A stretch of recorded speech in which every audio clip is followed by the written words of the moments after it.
Méthode pour produire du foin de très haute qualité. Alors, je vais vous montrer les astuces que je connais pour produire un foin de bonne qualité et pourquoi le faire. La première méthode que j'utilise, c'est le foin déprimé. Généralement, il faut sortir les animaux assez tôt en saison, si possible, fin mars, début avril, et les faire passer rapidement sur toutes les prairies qui seront fauchées. Ceci va générer une bonne repousse et on pourra faire du foin un peu plus tard et il aura notamment plus de feuilles et il sera plus vert. Alors là, c'est du foin déprimé, par exemple. C'est un foin de très bonne qualité.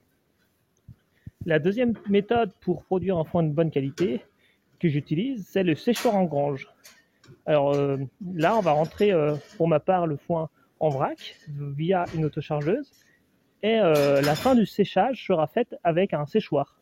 Alors soit qui accumule la chaleur sous les toits, soit qui a air froid. Donc c'est des systèmes beaucoup utilisés en montagne en Suisse, dans les Alpes, car le foin est la seule alimentation des animaux dans ces régions et il est important et primordial d'en avoir de bonne qualité.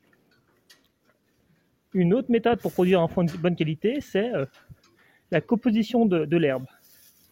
Alors pour moi, j'utilise beaucoup des prairies naturelles et vraiment les prairies en mauvais état, j'essaye de ressemer un peu de légumineuses à l'intérieur. Mon père utilisait beaucoup des mélanges qu'on appelle mélanges suisses, qui sont des mélanges assez complexes, mais parfois avec le temps, il y a certaines plantes qui vont disparaître et d'autres qui vont plus se développer.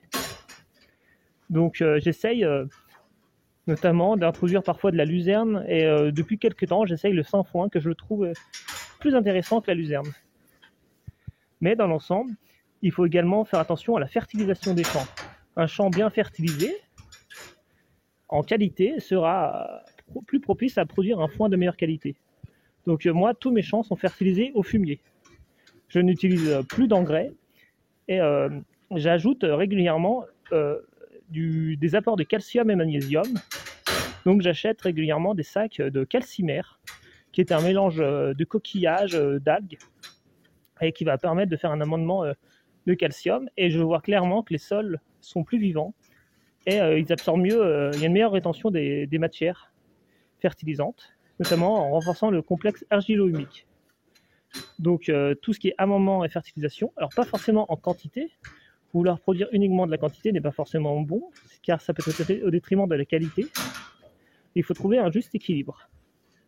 Donc il faut que la différence entre les apports et les prélèvements du champ soit à peu près équilibrée pour pas qu'un champ s'appauvrisse ou au contraire se gorge de matière organique.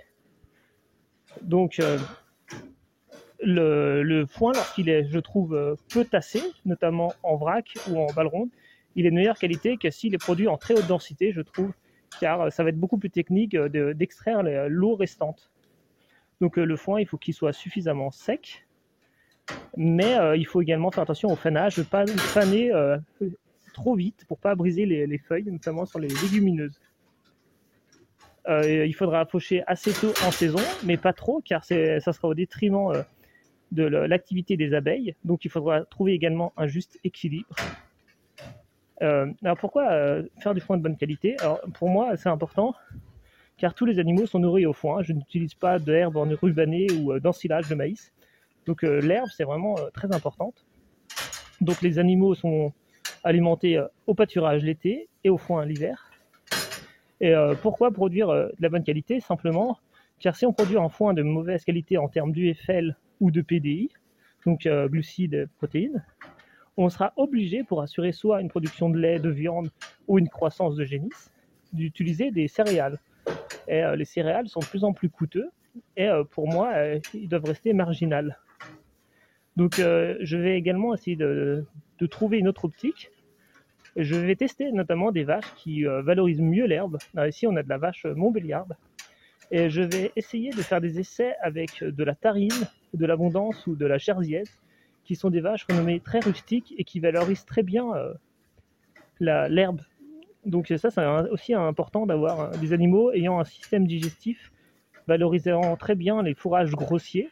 Donc je voulais tester la tarine, qui est un animal à la fois léger par rapport à la montbéliarde et également rustique. Donc c'est des animaux qui ont l'habitude de manger des herbes dans les alpages de qualité variable. Donc je vais faire un essai pour voir si d'un point de vue économique, l'herbe pourra mieux être valorisée et réduire l'usage des céréales qui, même en autoconsommation ou en achat, doivent rester une part marginale, car les vaches sont herbivores, et donc elles vont beaucoup ruminer l'herbe et le foin. Et on peut produire ainsi, par exemple, un lait ou une viande de très haute qualité avec un coût faible, car le foin reste relativement peu onéreux vis-à-vis des autres techniques pour nourrir des animaux. Donc en résumé, je vous ai parlé du foin déprimé, du foin rentré en vrac et fini d'être séché par un des séchoirs. Je vous ai parlé du choix des variétés, donc notamment des mélanges suisses, de la période de coupe,